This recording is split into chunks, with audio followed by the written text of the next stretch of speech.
네, 안녕하세요. 비욘디 정신건강상담소 시간입니다. 오늘은 좀 20, 30대의 정신건강과 스트레스 관리라는 주제로 이승환 교수님을 모셨습니다. 교수님 어서 오세요. 아유, 반갑습니다. 네. 인제대학교 일산백병원 정신건강의학과 이승환입니다. 네. 제가 특별히 이제 교수님을 이렇게 사실 올해 한 번 이렇게 되돌아봤을 때 젊은 층의 정신건강에 대해서 다룬 적이 없더라고요. 근데 사실상 가장 우울해하고 있는 게 우리들 아닌가 이런 생각을 하면서 교수님을 모셔서 좀 들어봐야겠다 생각을 했습니다. 아유, 너무 영광입니다. 네. 불러주셔서 영광입니다. 근데 어쨌든 교수님께서 그 20, 30대 정신건강에 관심을 많이 가시고 가지시고 또 이렇게 앱도 개발해 주시고 그러고 계시잖아요. 네, 맞습니다. 네. 아무래도 이제 20, 30대에서는 몇 가지 특징들이 있는데요. 첫 번째는 이제 개인화, 그 다음에 두 번째는 이제 디지털화, 그 다음에 경쟁, 이런 키워드로 이제 그 20, 30대를 특정할 수 있을 것 같아요. 그러다 보니까 시대 흐름 때문에 우울증 증상이 굉장히 많이 늘어나고 있는 것 같습니다. 여러 가지 통계들이 그런 걸 보여주고 있고요. 네. 그래서 오늘은 얼마나 지금 20, 30대가 정신건강 관리가 어려운지 이런 통계들도 좀 살펴보고요. 그리고 디지털 헬스케어라는 분야를 정신과에서 어떻게 적용을 하고 있는지 이런 것들 이야기를 좀 나눠보려고 합니다. 네. 네. 일단 근데 시작하기 전에 일단 어떤 연구들 하시는지 또 진료 어떤 거 보시는지 또 간단하게 소개해 주셔도 좋을 것 같아요. 그러게요. 저는 연구자로서는 주로 뇌파를 가지고 연구를 많이 했고요. 뇌파는 이제 잘 모르시는 분도 있겠지만 생체 신호입니다. 두뇌에서 주로 나오는 생체 신호인데 그 생체 신호가 이제 뇌 건강에 굉장히 직결되어 있는 그런 신호들이거든요. 그래서 뇌파를 이용해서 정신 건강을 평가하고 진단하는 그런 연구들을 계속 수행해 왔고요. 그래서 특히 조현병이나 또는 외상 후 스트레스 장애, 이런 또 우울증 이런 쪽으로 연구를 계속 해 왔습니다. 네, 맞아요. 전문 분야에 조현병이 가장 먼저 있으시더라고요. 네. 그래서 그런 걸로 여쭙고 싶었는데 디지털 헬스케어에서 또 두각을 드러내주고 계셔서 이 분야에 대해 이야기를 해봐야겠다 하면서 모셨습니다. 네, 일단은 근데 그 디지털 헬스케어에 관심을 갖게 되신 계기도 좀 궁금합니다, 교수님. 그러게 그 질문은 사실 조금 이렇게 개인적인 얘기들이 조금 들어가야 되는데 그래요? 사실은 제가 이제 학자로서 또 이제 교수로서 병원에서 찾아오는 환자들만 대상으로 저희가 이제 진료를 했거든요.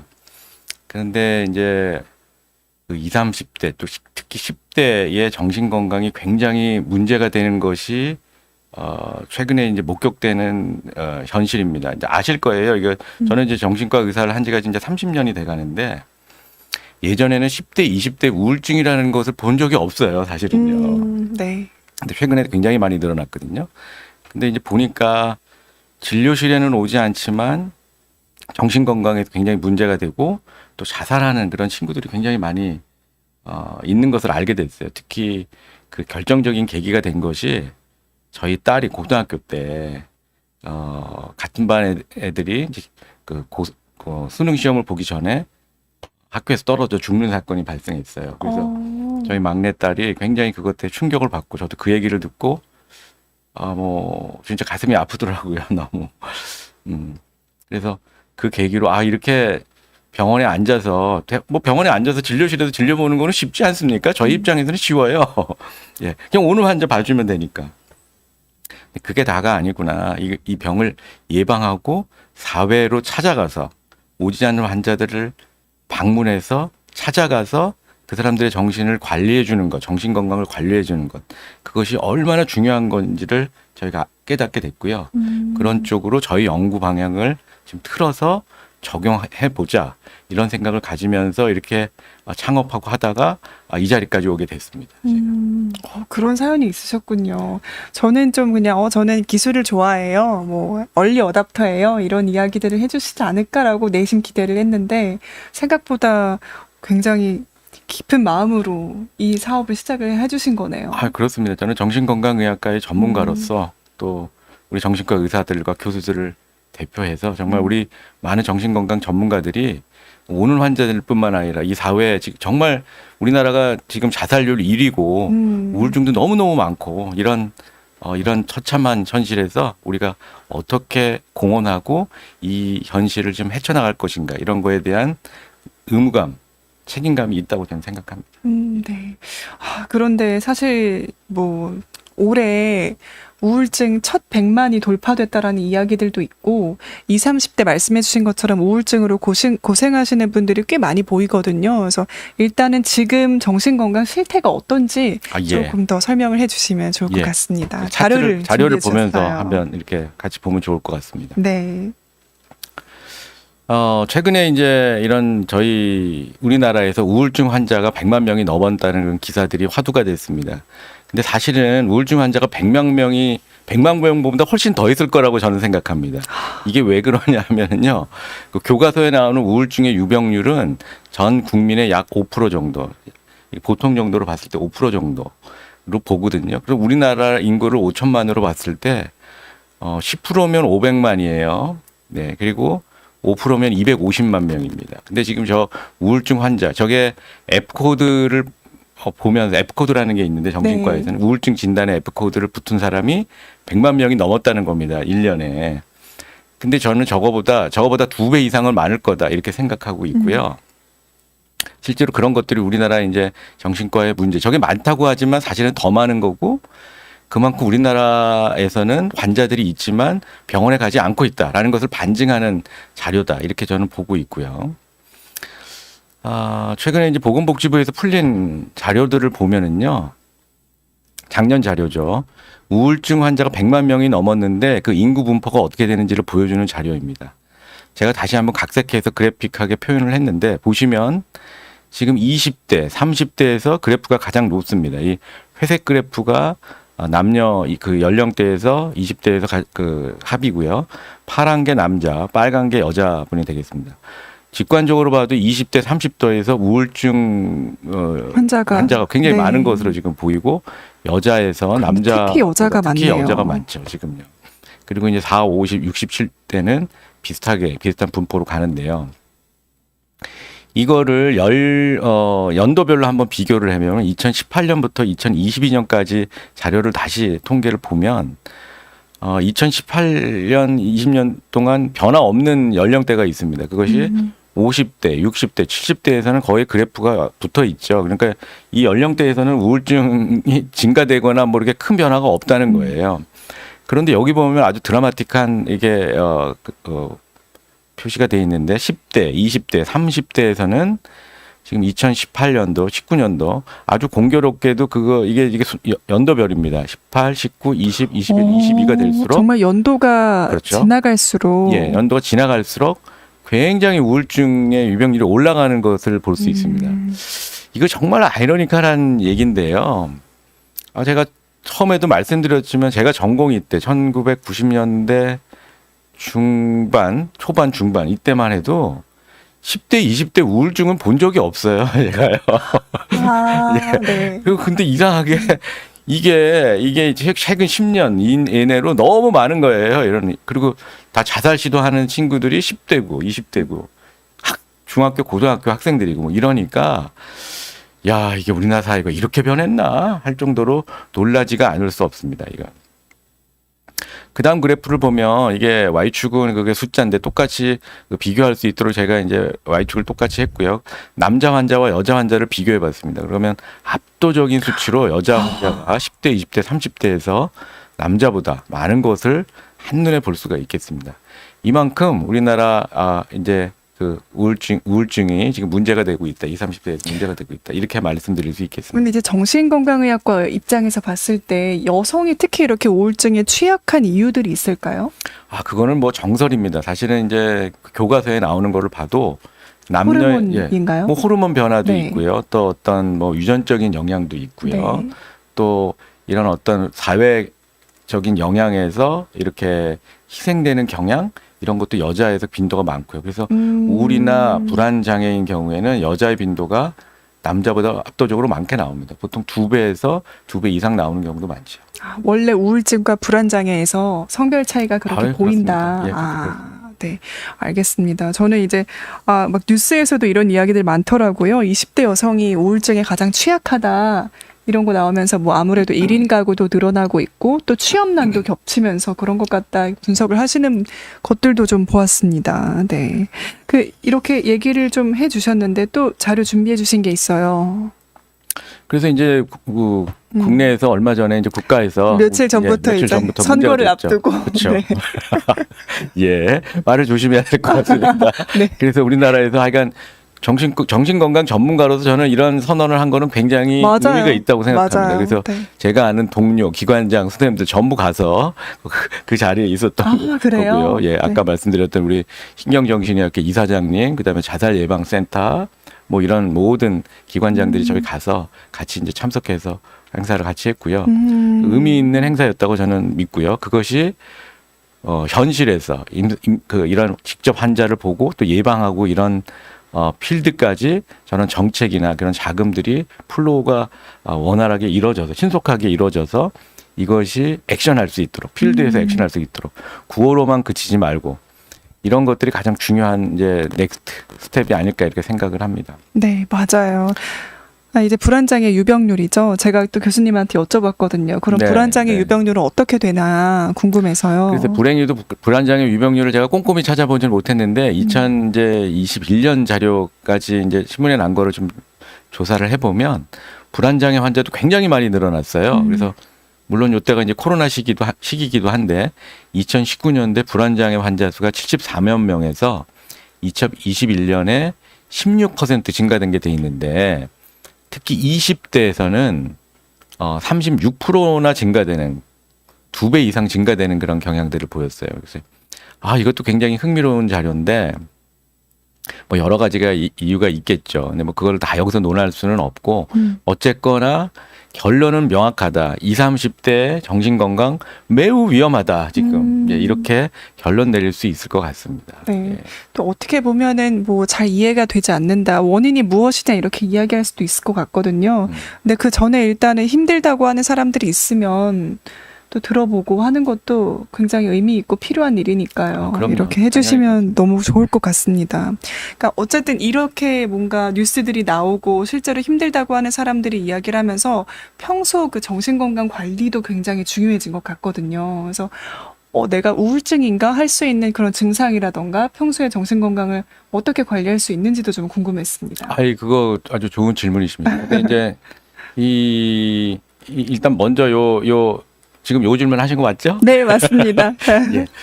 이게 20, 30대에서의 우울증 증상은 다른 우울증하고 조금 다른 양상들이 있어요. 아, 그래요? 예. 근데 그게 이제 첫 번째 특징은 본인의 증상을 자기가 잘 모른다는 뜻이 거예요. 많이들 몰라요. 그리고 대부분 어떻게 오냐면 저 ADHD 같아요. 이런 식으로 오세요, 또. 네. 이게 우울증인데 자기 증상을 ADHD로 착각하고 오해하고 그렇게 와요. 근데 이거는 이거 말 잘해야 되는데 사실은 문제가 되는 게 왜냐하면 ADHD 약이 있어요. 제 개인 소견은 그렇습니다. 제가 전문가니까 제 개인 얘기할 수 있는 거죠.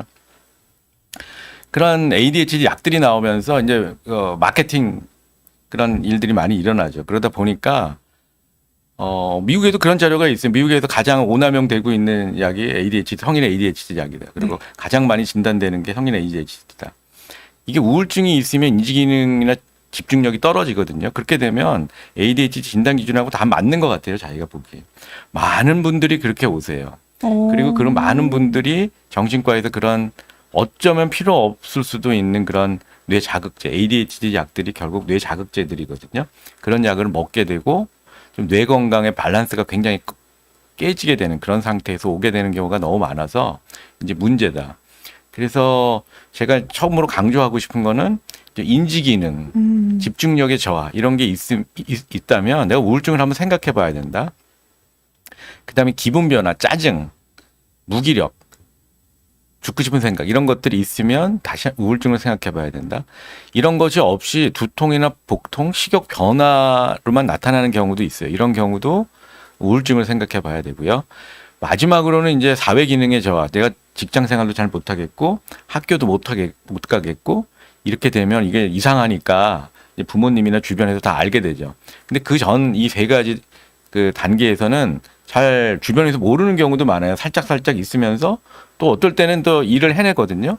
오늘도 이게 10시까지 이거 지금 일을 하시잖아요. 이게 지금 이게 별로 좋은 건 아니죠? 아, 정신 건강에 좋지 네, 않나요? 좋지 않다. 예. 아. 예, 그렇게 생각합니다. 네. 그러니까 어쨌든 여기서 딱 중요한 포인트 짚어주신 게 저희가 우울증이라고 하면은 우울한 걸 생각을 많이 하거든요. 맞아요. 좀 감정의 기복이 있다거나 좀 처진 것 같을 때 우울증인가라고 생각을 하실 수 있는데 그거 전에 혹은 그거와 같이 내가 뭔가 일을 하는데 집중이 잘 안 되고 주의력도 떨어지는 것 같다라는 생각이 들면 우울증일 수도 있다는 점들을 좀 생각을 해보면 좋겠다. 아유, 네, 네. 맞습니다. 그리고 내가 한 가지를 더 강조하고 싶은데 자기가 증상이 심각한데도 자기가 심각한지 모르는 사람이 20%나 돼요. 이건 제가 제가 조사를 한 건데요. 네. 저희가 이제 그 스마트 웨어러블 기기를 이용해서 제가 측정해 본 결과 그 생체 신호를 이용한 여러 가지 지표들은 이 사람이 심각한 지금 상태다. 네. 그러니까 스트레스나 뇌파, 그러니까 맥파나 뇌파에서 굉장히 안 좋은 정상에서 벗어난 심각한 지금 이상을 보이고 있는데 본인 스스로는 그걸 인지하지 못하는 경우가 약 20%에서 공통적으로 나타나요. 모든 인구 또는 헬시 컨트롤, 그다음에 페이션트 집단에서 다 이렇게 나타나는 것으로 봐서 이게 참 특이하다. 이렇게 심각하게 문제가 있는데도 모르고 있다가는 이제 그런 거 있잖아요. 그냥 스트레스에 적응해서 겨우 살고 있다가 낭떠러지까지 가는 거죠. 이제 그러다가 어떤 별것도 아닌 스트레스가 돌이 하나가 올라가는 순간에 그 부담을 이기지 못하고 굉장히 무너져 내리는 그런 현상들이 생길 수가 있어요, 실제로. 아, 그러니까 굉장히 비유의 말씀을 좀 해주셨는데요. 병식이 없어서 한 20% 정도는 내가 병이 있다는 거를 모르고 있다가 그냥 딱 정말 아무것도 아닌 일 같은데 거기서 이제 독이 터져서 힘들어질 수도 있다. 맞습니다. 그래서 대부분 이게 엉뚱한 얘기들을 하는 경우들도 많아요. 환자들이 병원에 와서 도대체 왜 우울하냐 이런 네. 그런 스트레스 요인을 찾다 보면 저는 스트레스가 별로 없는데요 이렇게 얘기해요. 근데 대부분의 경우는 좀 꼬치꼬치 히스토리를 해보면 이런 요인들이 대부분 있거든요. 관계에서 경제적인 문제에서 또는 부모와의 관계에서 이게 문제가 있음에도 불구하고 그게 그 강도가 서서히 올라가다 보면 본인이 못 느끼고 그걸 스트레스가 느끼지 못해요. 근데 그게 굉장한 스트레스로 원래 작용하고 있는데도 모른다는 거죠. 그것이 이제 한 20% 정도는 된다. 심각하게 될 때까지도 저렇다. 이렇게 말씀드릴 수 있겠습니다. 네. 짧게만 여쭤보면 어떤 그런 스트레스 요인들을 좀 가장 위험하다고 보시는지도 좀 궁금해요. 그래요. 그것도 좋은 질문이에요. 제가 생각을 해놨죠. 제가 아, 그래요? 어떻게 대답을 해야 될지. 네. 그 청년들은 보통 한 3가지로 나눌 수 있을 것 같아요. 그런 스트레스 요인. 첫 번째는 경쟁이에요.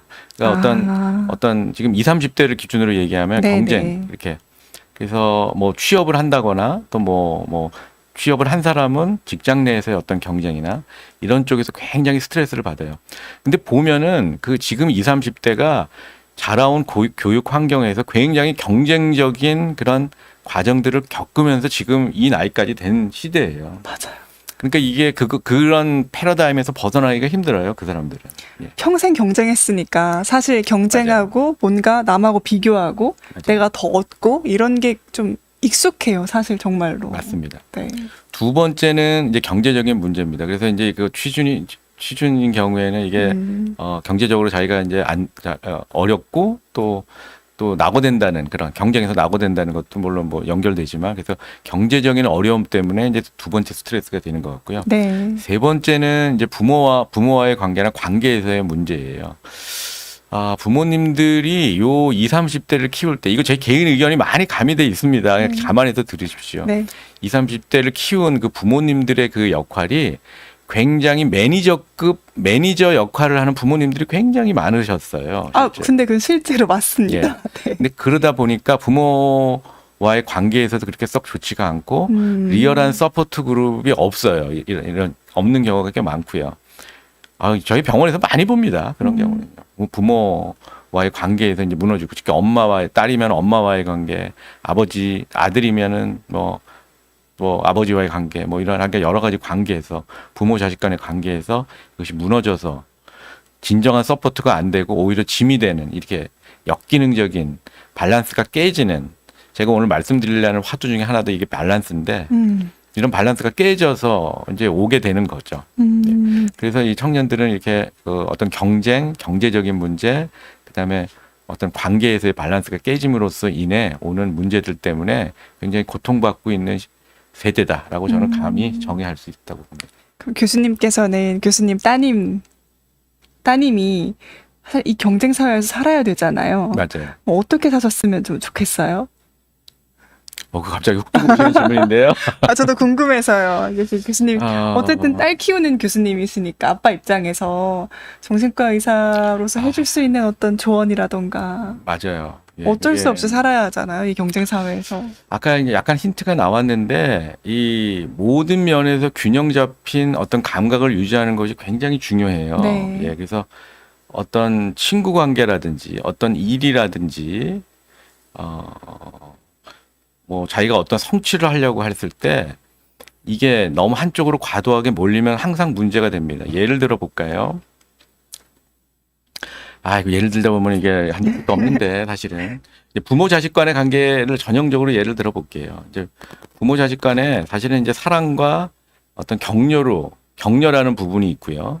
자식이 잘 되기 위해서 매니지하고 매를 들고 이렇게 이끌어 나가는 부모의 이미지 두 개가 있을 거예요. 채찍과 당근이라고나 할까?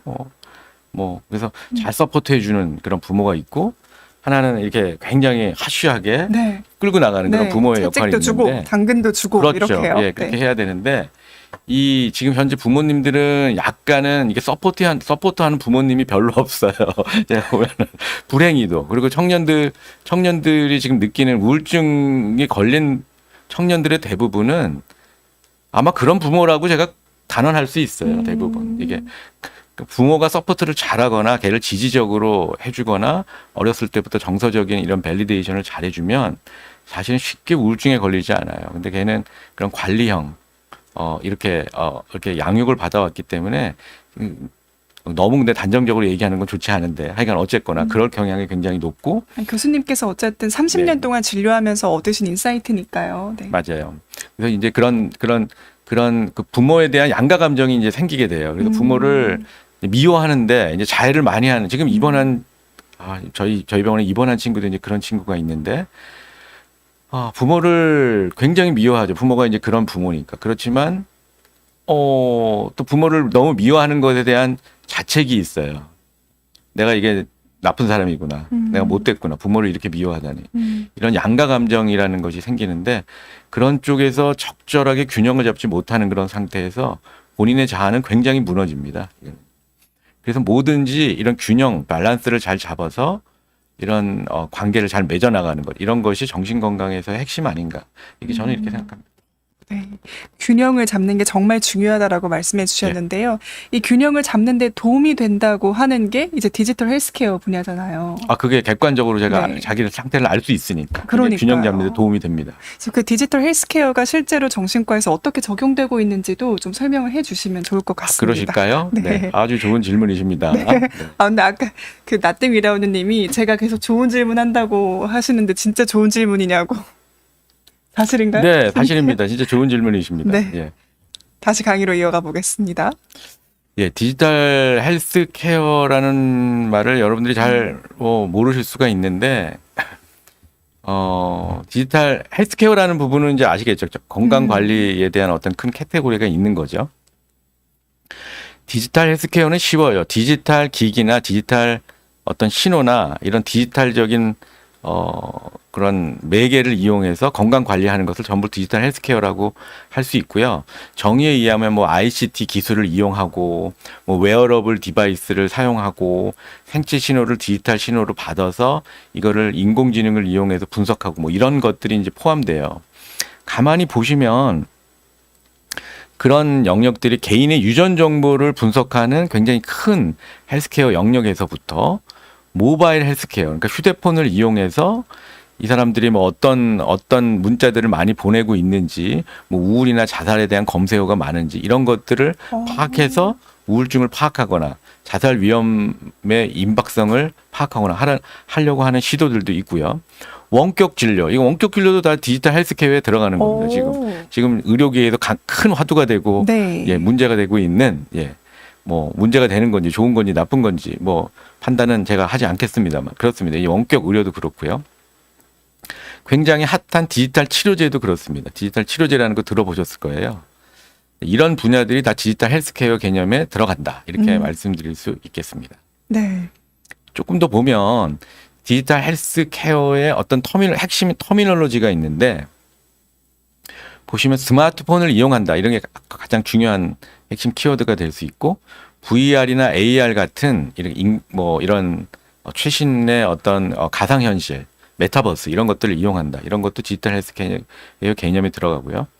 웨어러블 디바이스를 이용할 수 있다. 그래서 EEG나 HRV 이런 바이오 시그널을 이용하려고 하는 그런 시도들이 많고 특히 앞으로 5년에서 10년 안에는 그런 시도들이 더더욱 많아질 겁니다. 제가 재밌게 말씀드리면 공상과학 영화에 보면 그런 게 이미 나오고 있습니다. 그래서 SF 영화의 주인공이 어느 날 이렇게 굉장한 그 전쟁을 싸움을 하다가 이제 호텔 방에 들어가서 쉬다가 거울 앞에 서요. 그럼 거울 앞에 서서 또 쓰면 그 거울에서 이 사람의 생체 신호를 다 이제 파악하는 거예요. 이렇게 파악한 다음에 맥박은 어떻고 지금 심박수는 어떻고 뇌파는 어떻고 뭐 이런 걸 다 스캔을 쫙 그렇죠. 해주는 스캔을 딱 거예요. 해주면서 네. 아 너는 지금 어떤 상태, 정신 건강이 어떤 상태야, 신체 건강은 어떤 상태야 이런 것을 파악해 주죠.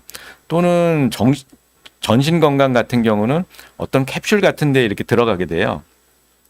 그럼 그게 이제 전신을 쫙 스캔해서 어디를 수술해야 되는지 뭐 이런 인공팔 같은 것들이 나와서 뭐 이렇게 수술을 한다거나 뭐 이런 것들이 있죠. 아우 그 재밌어 하시니까 가장 제가 재미있게 본 영화는 그 아바타예요. 아바타. 아바타도 가능한가요? 아바타에서도 그렇게 이 디지털 헬스케어 기술이 나와요. 네. 아바타에서 그거 기억나시는지 모르겠지만 그게 그 투인 얘기가 나옵니다. 그래서 네. 어떤 이 사람의 아바타를 만들어 놓고 그 형제 중에 한 명이 죽죠. 맞아요. 그래서 이 아바타를 쓸 수 있는 뇌파가 동기화되는 뇌신호가 동기화되는 그 사람을 찾다가 그게 아마 쌍둥이 쌍둥이 동생이었어요. 동생이 맞았어요. 네, 맞아요. 쌍둥이 동생이니까 이게 생체 신호가 거의 비슷한 거예요. 그게 거기서는 이제 뇌파 유사한 생체 신호로 나오는데 그게 거기서 사용되는 것이 바로 저 생체 신호 기술이라고 할 수 있습니다. 그래서 이게 동기화되니까 그 캡슐에 들어가서 생체 신호가 동기화돼서 그 아바타가 움직이게 돼요. 이제 결국은 그런 식으로 이미 인간의 상상력은 굉장히 높은 그 디지털 헬스케어 개념을 포함해서 영화화되고 있다라고 제가 말씀드릴 수 있고요. 최근에 뭐 화두가 되고 있는 많이 들어본 디지털 세라피틱, 디지털 치료제. 근데 저는 이제 디지털 다이아그노스틱이라는 말도 제가 씁니다. 저는 주로 진단이나 평가를 하기 때문에 디지털 다이아그노스틱이 먼저 돼야 네. 그다음 디지털 치료도 되지. 디지털 다이아그노스틱이 전혀 없이 디지털 치료가 되는 것은 있을 수 없다. 저는 그렇게 말하고 다니고요. 그다음에 이제 일렉트로슈티칼이라 그래서 전자약이라는 개념이 있어요. 그래서 그런 뇌 TDCS나 TACS 같이 전류를 머릿속에 흘려준다거나 어느 신체 부위에 흘려줘서 치료를 하게 하는 분야. TMS라고 해서 자기장을 머릿속에 흘려줘서 우울증을 치료하거나 강박증을 치료하거나 하는 영역들. 그다음 포토바이오 모듈레이션 또는 베이구스 너브 스티뮬레이션. 그다음에 초음파. 이런 자극들을 두뇌나 신체에 줘서 치료하려고 하는 이런 모든 영역들이 디지털 헬스케어 개념에 광범위하게 포함될 수 있다. 저는 이렇게 말씀드릴 수 있겠습니다. 지금 설명을 해주셨는데 뭐 뇌파 이야기도 해주시고 그리고 뭐 생체 신호 안에 들어가는 것들을 좀 설명을 해주셨잖아요. 조금 더 자세히 설명해 주시면 어떨까요? 그럴까요? 그러니까 정신건강에서 그 뇌파랑 그러면 내 맥파 이런 것들을 가지고 어떻게 체크를 하는 건지 사실 좀 궁금하거든요. 그래서 앱을 가지고 소개를 해주셔도 좋을 것 같아요. 지금 앱을 소개할까요? 예. 사실은 이제 제가 이게 오늘 앱이 개발됐습니다. 그래서 오늘 아주 따끈따끈하게 지금 몇 시간 전에 출시가 됐고요. 이 앱은 이제 생체 신호 중에서 그 맥파라는 것이 있습니다. 맥파라는 것은 간단하게 하면 심장에서는 심장 박동이 느껴지는데 요 말초 손가락이나 이런 귓볼이나 이런 쪽에서는 이제 맥이 느껴져요. 네. 한방에서 왜 맥을 잡는다 이러잖아요. 그래서 심전도를 재는 것처럼 이렇게 정교한 신호가 잡히지는 않지만 약간 두리뭉술한 그런 맥이 잡히는데 그 신호를 이용해서도 스트레스를 저희가 측정할 수 있습니다. 병원에서는 주로 EKG, 심장 박동의 정확한 수치를 가지고 스트레스를 측정을 하고요. 근데 그게 보통 뭐 10만 원이 넘어요. 한번 측정하려고 그러면. 저도 해봤어요, 건강검진. 아, 그러셨어요? 때. 근데 예, 뭐 많이- 이렇게 뭐 붙여가지고 뭐 맥파를 본다고 하는 걸까요? 뭐 그런. 네, 그렇습니다. 하더라고요. 그래서 근데 이제 이거를 가지고 다니는 스트레스 장비를 그 휴대폰에 붙인 거다 이렇게 생각하시면 될 것 같습니다. 아, 빠르게 설명을 해드리면 네. 이게 스스로 이제 내가 스스로 내 그 스트레스를 직접 관리할 수 있게 만든 거라고 보시면 되고요. 지금 현재는 안드로이드 버전만 나와 있는데 안드로이드 버전을 이제 말고 이제 iOS 버전도 곧 몇 개월 내로 출시할 예정입니다. 여러분들의 반응이 중요해요. 그래서 이게 뭐 잘 성공적으로 되면 여러 가지 버전이 더 나올 것이고 다음 달에는 그 영어 버전이 나오고 사실 이제 맥파는 만국 공통입니다. 그래서 우리나라만 쓸 필요가 없고요. 전 세계에서 다 쓸 수가 있어서 1월 중순이 되면 이제 영어 버전이 나오고 중국어 버전도 같이 나오게 돼서 전 세계에서 영어권 국가에서 또는 중국어권 국가에서도 같이 쓸 수 있어서 저희가 지금 뭐 한 30여 개 국가에서 쓸 수 있도록 동시에 지금 출시하려고 시간 조정을 하고 있습니다. 그게 그 타임 존이 다르잖아요. 그래서 맞아요. 그거 조정하느라고 조금 지금 늦어지고 있습니다. 그래서 저희 기술은 이게 바이오마커 기술, 그다음에 AI 진단 기술, 그다음에 평가 진단 및 아형 분류 기술을 갖고 있는데 이런 그 고난도적인 그런 기술을 이용해서 쉽게 일반인들이 쓸 수 있는 기술을 만든 것이 마음결 미니다라고 그냥 말씀드릴 수 있고요. 저희 회사 제품 간단하게 말씀드리면 미니 앱이 하나 있고 오늘 말씀드리려고 하는 것, 그다음에 베이직이라는 거는 이런 밴드형의 뇌파를 도구가 필요하네요. 도구가 필요해요. 네. 도구가 필요해서 B2B 비즈니스를 지금 하려고 하고 있고요. 하나는 이제 병원에서 쓰는 뇌파 장비를 그대로 이용해서 여기 신호를 분석해서 정확하게 진단해 내는 것. 예를 들면 너는 우울증인지 조현병인지 외상후 스트레스 장애인지 이런 것들을 진단해주고 치료 저항성 아형이 있는지를까지 파악해주는 그런 저희가 이제 기술을 가지고 있다 이렇게 말씀드릴 수 있고요. 이게 병원에서 쓰는 뇌파 장비예요. 저희가 이제 이게 뭐 몇천만 원씩 하거든요. 그리고 이제 이렇게 오른쪽에 보이는 이런 레포트를 내줘요. 제가 오늘도 뭐 이렇게 진료하면서 이런 것들을 환자한테 설명해주고 하는데 제가 이걸 20, 30년 동안 계속 하다 보니까 이거를 간단하게 만들 수도 있겠는데 이제 이런 생각이 든 거죠. 네. 그래서 이거를 뭐 이렇게 굳이 여기서 이제 뭐 거창해 보이고 일반인들 보기엔 굉장히 어렵게 보이지만 몇 가지 지표만 눈썰미 있게 보면 환자의 증상하고 코릴레이션이 잘 되거든요. 그래서 그거를 이용해서 저희가 이제 디지털 헬스케어 기술을 만든 거라고 보시면 되고요. 그 기술은 간단해요. 손가락에서 빛을 주고 플라시를 이용해서 맥이, 그러니까 미세혈관에서 이렇게 맥이 잘 느껴지는지를 저희가 그래픽하게 이걸 신호를 받아내는 거죠. 이렇게 받아내는 기술을 이런 스마트폰, 이게 제 스마트폰입니다. 그래서 스마트폰에 플래시 기능을 이용해서 렌즈 기능을 이용해서 바로 할 수 있다는 거고 이거 이미 많이 상용화돼 있어요. 그래서 그럼 사진을 찍으면 되는 거예요? 그냥 아니요, 사진 안 찍고 저걸 저희 앱을 다운 받으시면 그 뒤에 카메라에 손을 대시면 네. 3분 동안 가만히 계시면 됩니다. 3분 동안 가만히 있기만 하면요. 오. 그 3분이라는 것도 사실은 이제 어떤 신호의 타당성 때문에 그런데 짧게 하면 좋겠지만 네. 1분 정도 해가지고는 그게 타당한 정보를 얻기가 어려워요. 그래서 네. 저는 3분을 고수하고 있고요. 예, 이렇습니다. 그래서 그렇게 하면은 저희가 이제 그런 자료들을 얻을 수 있고 이렇게 이제 결과들이 나오게 되죠. 그래서 경고 드신 분이네요. 그렇죠. 자기 점수가 나오고 자기의 어떤 생체 서브 타입이 나옵니다. 그 6가지 서브 타입이 있는데 생체의 서브 타입이요? 그렇죠. 저희가 EBSI라고 명령했는데요.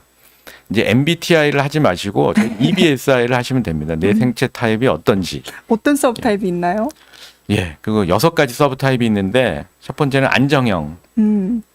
뭐 좋은 겁니다. 제일 좋은 겁니다. 이게 안정형. 그다음 두 번째는 심약형. 스트레스를 너무 많이 받아서 이렇게 자율신경이 다 눌려 있는 그런 상태가 심약형이고요.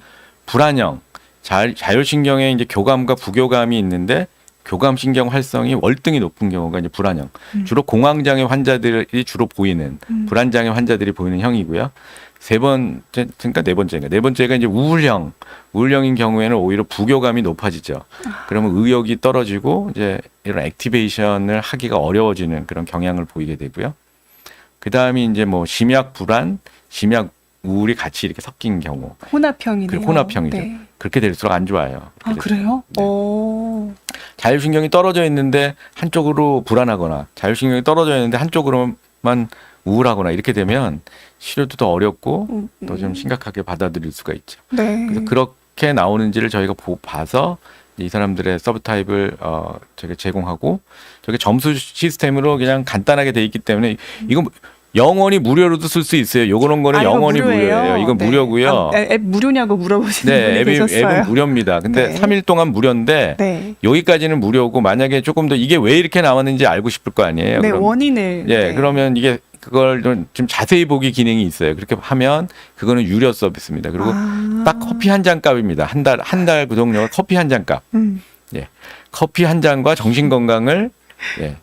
커피 한 잔 값으로 정신 건강을 살릴 수 있다. 저희 멘트를 좀 준비를 해주셨네요. 네, 그렇습니다. 그래서 모든 나라의 커피 한 잔 값. 알겠습니다. 그러니까 그 스크리닝 시작은 어떤 기능인 거예요? 스크리닝 시작이 이제 네. 이게 이제 그걸 누르면 이게 측정이 3분 시작이 되고 동안. 3분 동안 이 휴대폰 잠깐 네. 할게요. 네, 한번 예. 보여주셔도 좋을 것 같아요. 예.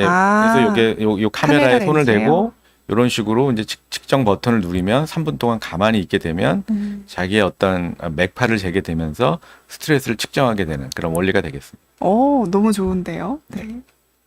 뭐 그 정도입니다. 그리고 이제 뭐 간단하게 내가 느끼는 그런 네. 스트레스 점수를 집어넣는 항목들이 있고요. 3분 동안 하게 되면 저희가 이제 점수도 나오고 이것까지 무료인 건가요? 여기까지? 예, 이제 요거 이렇게 자세히 보는 거는 이제 유료 서비스로 넘어가고요. 네. 앞에 제일 아침 처음에 보여줬던 여기 네.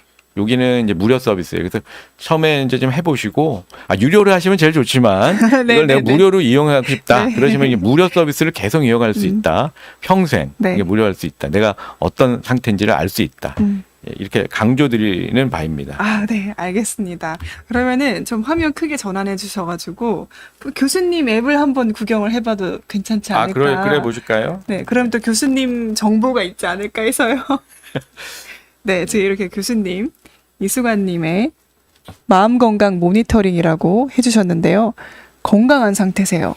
예, 84점. 제가 솔직하게 말씀드리면 제 상태가 별로 좋지 않습니다. 제가 경무와 이걸 수술을 해서 원래는 이걸 제가 하다 보면 네. 이 심약형, 심약 우울형 이렇게 나오기도 하는데 심약 우려 안 좋은 거라고 아까 얘기해 네, 안 주셨는데요. 좋죠. 제가 이렇게 썩 상태가 좋지는 않습니다. 그런데 이제 이걸 오늘 아까 앱이 나오고 5시쯤에 이게 나왔거든요. 그래서 네. 너무 기쁜 나머지 그때 했더니 또 이렇게 점수가 좋게 나와요. 그래서 내가 이게 약간 가변적인 게 있습니다. 그래서 여러분들이 조금 이걸 안정 상태에서 편안한 상태에서 하기를 권유드리고 또 꾸준히 하면 또 데이터가 쌓이고 또 그렇습니다. 되나요? 이렇게 하다 보면 이게 자기가 일관된 그런 점수들이 보여주기 시작합니다. 네. 실제로 병원에서도 혈압을 잴 때 여러분 어떻게 잽니까? 혈압 막 뛰고 와서 재면 혈압 엉터리로 나오게 됩니다. 네. 그래서 15분에서 한 20분 정도를 안정을 취한 다음에 측정하는 것을 권해드립니다. 네. 지금은 굉장히 건강하고 안정형이라고 나왔는데, 심약 우울형이라고 또 얘기해 주셔가지고. 근데 그게 잠 못 자게. 아닙니다. 그게 뭐 약간 서브타입에 너무 또 충격받지 마시고 점수가 네. 이 점수가 또 중요해요. 그래서 자기 점수가 지금 84점이세요. 84점인데 점수가 이제 70점 이상이면 네. 큰 문제는 없는 것으로 저희가 생각을 해요. 그러니까 70점 아래로 나오거나 막 50점대가 나오거나 이러면은 전문가를 한번 찾아가 보시는 게 좋아요. 여기서 전문가라는 거는 두 부류인데 심리 상담가나 아니면 좀 점수가 너무 낮으면 병원을 한번 가보시는 게 좋겠다. 이렇게 권해드립니다. 근데 이게 생각해보니까 사실 저희가 정신과에 언제 방문을 해야 이제 안 들고 계셔도 될 것 같아요. 그러게요. 이게 정신과에 네. 그 질문을 많이 가장 하세요. 많이 하시는 질문이에요. 네, 그 질문을 많이 해요. 지금 약간 우울한 것 같은데 이게 우울증인지 그냥 내가 좀 예민한 건가? 이러면서 1년 보내시는 분들도 계시거든요. 맞아요. 도대체 정신과는 언제 가면 되나요? 라는 질문을 많이 하시는데 그거에 대한 좀 해결책을 사실 줄 수 그거에 있을 것 대한 같네요. 답을 드리려고 제가 노력을 한 거예요. 그래서 베이직인 경우에는 뇌파하고 맥파를 각각 점수를 따로따로 내거든요. 네. 그래서 제가 보통 설명하기를 뇌파 점수가 70점 아래, 그다음 맥파 점수도 70점 아래, 그러니까 두뇌 건강 70점 아래, 마음 건강 70점 아래, 둘 다 60점대, 70점대 아래로 나오면 병원을 반드시 가라. 이렇게 저희가 권고를 하고요. 둘 중에 하나라도 60점 아래로 나온다. 그러니까 50점대가 나온다. 둘 중에 하나라도. 그러면 반드시 가라. 뇌파든 맥파든 하나가 50점 아래로 나오면은 반드시 가라 병원에. 이거인 경우에는 맥파만 지금 이용하기 때문에 50점대가 60점 아래 점수가 나온다. 그럼 병원에 가는 것이 반드시 좋고요. 70점 아래로 가면 한 번쯤 이렇게 계속 재보셔야 될 거예요. 그러면서 근데 70점 이상으로 나오시는 분들이 많을 거예요. 그렇게 되면 뭐 EBSI가 심리학형으로 나오든 우울형으로 나오든 내가 어떻게 하면 그 상황을 벗어날 수 있는지 생활 팁들을 저희가 드려요. 그 EBSI에서. 그래서 너는 이렇게 운동을 하세요. 유산소 운동을 하세요. 아니에요. 너는 그냥 명상을 하세요. 너는 그냥 조용히 낚시하시면서 평온한 마음을 가지세요. 아니 너는 뛰어야 돼요. 막 그렇게 주세요? 그렇게 거기에 피드백을요? 피드백이 나옵니다. 재밌게 주시네요. 예, 그게 평소에 네. 제가 이걸 보고 환자들한테 조언했던 내용을 요약해서 여러분들 제공해드리려고 만든 겁니다. 오, 너무 좋은데요. 이렇게 현실적인 어드바이스까지 주시니까. 네, 아유 칭찬해 주셔서 고맙습니다. 좋은 것 같습니다. 플레이스토어에 마음결 검색했는데 안 나온다고 하시는데요. 그거 안드로이드 앱으로 나오고 저희가 지금 한 지가 아직 애플이 안 됐대요. 애플은 안 되고요. 플레이스토어에서 나와요. 플레이스토어에서 안드로이드 앱이면 나오는데 그 밑에 있어요. 조금 내려보시면. 내려보세요. 마음결이라고 치셔야 되고요. 거기 보면 내리시면 거기 뭐 유명한 앱들 아래 꼬다리에 지금 나옵니다. 그래서. 네. 알겠습니다. 아직 오늘 출시하셨기 때문에 네. 조금 내려보시면 나올 수 있다라고 얘기를 해주셨습니다.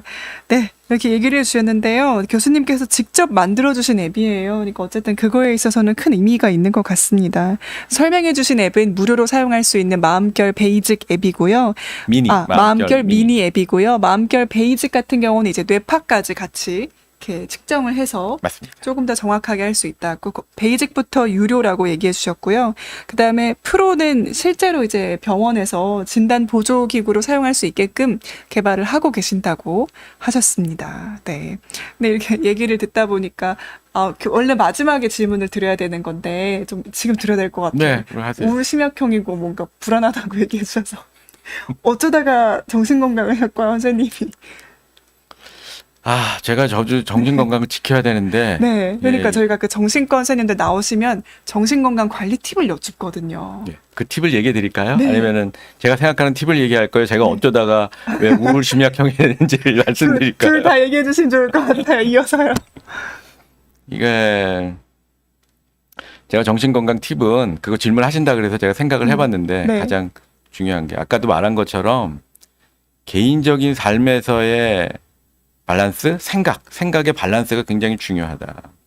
그래서 그 아까 말씀드린 예에서 부모에 대한 양가 감정 이게 이제 밸런스가 안 맞아서 그렇거든요. 한쪽으로 쏠려요. 자꾸 이렇게 너무 미워하는 감정 또는 이게 좋아하는 감정이 너무 왔다 갔다 한다거나 한쪽으로 몰리게 되면 이게 균형이 안 맞으면 굉장히 힘들게 되고요. 두 번째는 정신건강의 두 번째, 그러니까 마음의 어떤 개인적인 생각의 균형이 되게 중요하다. 정신건강에서. 네. 그게 첫 번째 균형이 중요하다. 균형이 중요하다. 두 번째로 중요한 거는 관계에서의 문제예요. 아까는 처음 말한 거는 개인의 이제 문제고요. 두 번째는 관계에서의 문제인데 관계에서 진정으로 나를 서포트해 줄 수 있는 리얼 서포팅 그룹이 있으셔야 돼요. 근데 이게 슈도 가짜 서포팅 그룹들이 꽤 많고요. 그거를 그냥 이렇게 그걸 서포팅 그룹이 없는 청년들이 많은 것 같아요. 제가 보니까. 그래서 자기 마음을 진실하게 이렇게 토로했을 때 그거를 받아주고 진솔하게 서포트해주고 필요할 땐 격려나 조언도 해줄 수 있는 그런 서포팅 그룹이 반드시 있어야 그 사람의 정신 건강이 유지가 되지 그런 게 없으면 무너집니다. 정말 꼭 말씀드리고 싶고요. 저는 왜 그랬냐면 저는 제 생각은 제가 너무 유산소 운동을 안 해요. 제가 하루 종일 앉아 있어요. 아침부터 차 몰고 와서 딱 앉아서 진료보고 점심 먹고 와서 딱 앉아서 회사일 보고 그다음에 또 연구 논문 쓴다고 또 앉아 있고 그래서 집에 가면 귀찮고 여기 넷플릭스 좀 보다가 오늘 자야겠네 그러고 이렇게 되다 보니까 이게 이게 점점 이 심장 박동수도 이게 떨어지고 뭔가 이게 스트레스 쌓이고 이게 좀 액티베이션이 잘 안 되는 그런 양상으로 자율신경이 된 것 같아요. 그래서 저는 지금 자꾸 집에 가면 조금씩이라도 저는 333 이렇게 하려고 하는데요. 아침 먹고 3분 앉은 자전거 빨리 타고 점심 먹고도 타고 저녁 먹고도 타고 이렇게 그리고 앉아서 이렇게 유산소 운동이 될 수 있도록 이 심장 박동을 늘릴 수 있는 그런 거 지금 그 습관을 더 들이려고 하고 운동을 그렇게 하려고 하고 있습니다. 네, 그러니까 유산소 운동도 정신 건강에 중요하다라는 이야기를 이렇게 교수님 사례로 맞아요. 강조를 해주셨네요. 운동 네. 아주 중요한 겁니다. 맞습니다. 네. 저도 유산소 운동 열심히 해봐야겠네요. 네. 마음결 해보시면 딱 나옵니다. 뭘 해야 되는지. 아, 그래요? 명상을 해야 되는지 운동을 해야 되는지 딱 답이 나옵니다. 저도 애플 빨리 출시되면 빨리 다운받아서 해보고 싶어요, 교수님. 그러게. 아유, iOS가 없네. 우리 20, 30대가 iOS를 많이 써서. 근데 곧 좀 기다려 주시면 제가 곧 만들어내겠습니다. 알겠습니다. 나오는 거 맞죠, 교수님? 네, 안드로이드가 잘 네. 돼야지 나옵니다. iOS. 아, 그래요? 예. 좀 그럼 한참 기다려야 될 수도 있겠네요. 네, 한 뭐 몇 개월은 기다리셔야 될 겁니다. 아, 아쉽습니다. 알겠습니다. 어쨌든 교수님께서 이렇게 교수님만의 정신건강관리법까지 좀 설명을 해주셨는데요. 혹시 그럼 또 추가적으로 뭐 얘기해 주시고 싶은 내용 있으시면 좀 해보셔도 되고 아니면 같이 질문 좀 질문 받아봐도- 볼까요? 네, 네. 질문 중에 몇 개 보면 될 것 같아요. 네, 좋습니다. 그럼 질문들 한번 좀 보면요. 감사합니다. 유산소 잘 하길 응원한다고 해주셨네. 아, 여기 보면 될 것 같아요. 네. 제 앞에. 어디서부터 보면 될까요? 네. 제가 그러면 한번 보겠습니다. 일단 질환 관련해서 질문하신 분이 계셔서요. 미리 받아보면 좋을 것 같아요. 네. 네. 나띵이라운유님이 선생님 요새 20대 중에 자신의 우울증에 탐닉하고 빠져드는 사람들이 있어요. 우울한 영상을 찾아보기도 하고 우울한 노래들을 찾아 듣기도 하고. 근데 이런 게 실제로 그 우울한 감정을 개선하는 데 도움이 되나요? 아이고, 라고. 저거 제가 하고 싶은 얘기였는데 안 해. 저거 절대 안 됩니다. 저렇게 하시면. 저게 안 이제 된다. 균형이 깨지는 겁니다. 그래서 네. 저게 20대 우울증에서 그 영화도 아주 무서운 영화만 보고 괴기 영화만 보고 이런 친구들이 되게 많아요. 보면은. 근데 안 된다. 야, 안 된다. 저건 네. 안 된다. 그래서 영상도 그래서 저희 마음결 미니를 하면 너는 어떤 음악을 들어라. 어떤 영상을 봐라. 이런 조언도 하고 있습니다. 네. 그리고 또 한 가지 더 생각났는데 지금 20, 30대 우울증에서는 이 자극제, 그러니까 에너지 드링크, 뭐지 그거? 카페인. 예, 카페인 드링크나 고카페인 함량된. 예, 이런 것들 많이 먹는 많이 경우가 먹어요. 많아요. 많이 먹어요. 그다음에 스마트폰이 계속해서 영상 같은 거 보고 맞아요. 잠자리에서 이게 굉장히 자극적인 거거든요. 그래서 그런 것도 절대로 안 됩니다. 예. 알겠습니다. 자극적인 것들 너무 이렇게 찾아서 보지 말고. 예. 알겠습니다. 내가 어떤 상태에서 어떤 게 필요한지를 보는 것도 굉장히 중요한 팁 같습니다. 네, 그리고 질환 관련된 게 있었던 것 같은데요.